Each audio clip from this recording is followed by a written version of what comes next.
Tout d'abord un petit mot de la météo quand même, puisque c'est une bonne nouvelle. Le soleil sera de la partie aujourd'hui, encore une belle journée ensoleillée avant l'arrivée d'une nouvelle dépression ce week-end. Des températures stables aujourd'hui, 22 degrés pour les maximales. On en reparle en détail avec la météo complète après le journal. Ce matin, la première information à la une de cette édition, c'est l'arrivée des équipes nationales de basket cette nuit à l'aéroport de Lille-Léquin. Les 16 pays qualifiés pour les huitièmes de finale de l'Euro ont déjà tous rejoint la région et la France en tête, bien évidemment. La phase finale de l'Eurobasket 2015 démarre demain au stade Pierre-Mauroy avec ses huitièmes de finale et donc 8 matchs au programme ce week-end, 4 samedi et 4 dimanche. La France ayant terminé première de son groupe après sa facile victoire hier face à Israël, 86-61, sera opposée à la Turquie demain à 21h.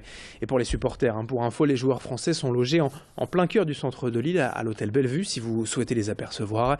Toutes les informations de l'Euro de basket à Lille, c'est à suivre bien sûr avec Grand Lille TV. L'actualité en images, c'est aussi la rentrée pour l'Université de Lille. Quelques jours après les élèves de primaire et de secondaire, les étudiants ont également repris le chemin des cours cette semaine.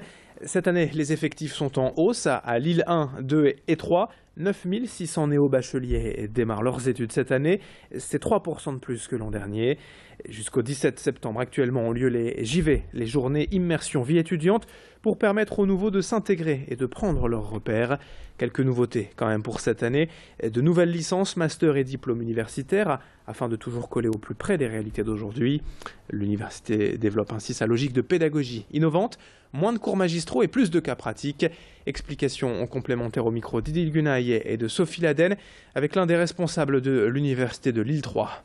L'intérêt du projet Université de Lille, c'est justement d'agréger les ressources, les forces, les compétences des trois établissements pour renouveler en profondeur la conception même qu'on se fait de la formation, avec tout un ensemble d'initiatives qui ont été prises. Il y a des exemples très parlants, par exemple le dispositif Présage, qui est mis en œuvre à l'Université de Lille, droit et santé, qui vraiment s'appuie sur toutes les nouveaux outils numériques pour faciliter l'apprentissage des futurs médecins et pharmaciens. Voilà, c'est renforcer des compétences vraiment de pratique en fait, dans un certain nombre de gestes médicaux ou paramédicaux qui est très concret, qui met l'étudiant en situation d'apprentissage de manière tout à fait directe. 7h18 en direct sur Grand Lille TV, on enchaîne avec autre chose, d'autres images, du sport encore d'ailleurs, avec l'Académie Florent Balmont ouverte depuis cette semaine à Villeneuve-d'Ascq au complexe futsal.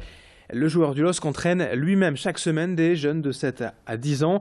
Les plus jeunes des 3 ans sont les bienvenus, mais ils sont pris en charge par l'équipe éducative du complexe. Cette expérience d'entraîneur n'est pas anodine pour le milieu de terrain lillois. Il n'a jamais caché en effet son envie de reconversion dans l'encadrement des jeunes.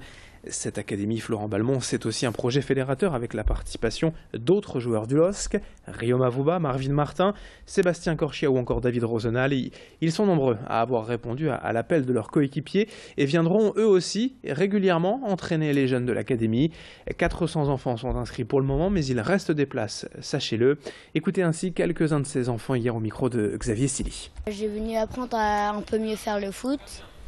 Il y a des bons joueurs et c'est des joueurs de foot, du coup c'est des bons entraîneurs. Il y a plusieurs terrains et dans chaque terrain il y a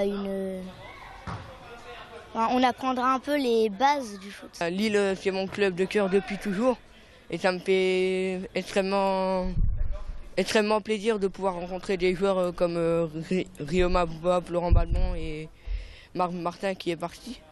Et j'espère pouvoir les revoir un jour. Et puisque l'on parle de football, on enchaîne la conférence de presse d'avant-match du LOSC. C'est ce matin au domaine de Luchin à 10h30. Nous y serons évidemment. Demain après-midi, les Dogs se déplacent à Lyon pour la 5e journée de Ligue 1. Je vous rappelle que les Lillois pour le moment ne comptent qu'une victoire et sont en 12e seulement au classement. Les images de l'entraînement matinal et de cette conférence de presse d'avant-match à suivre bien sûr dans nos éditions cet après-midi.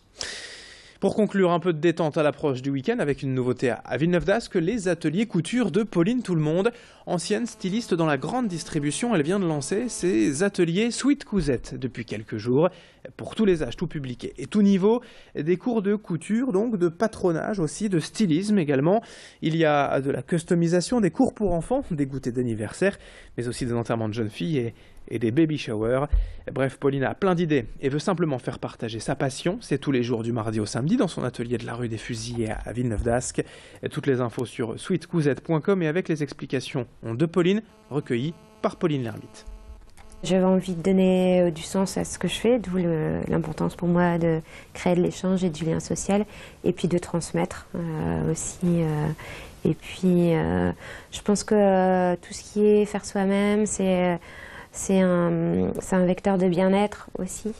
C'est peut-être quelque chose que je ne retrouvais pas avant dans le travail de styliste, où effectivement c'était un travail très créatif, très intéressant, mais où il y a un moment où j'avais besoin de trouver un petit peu plus de sens dans ce que je faisais.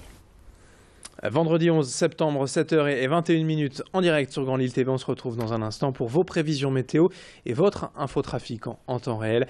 L'info continue sur Grand Lille TV.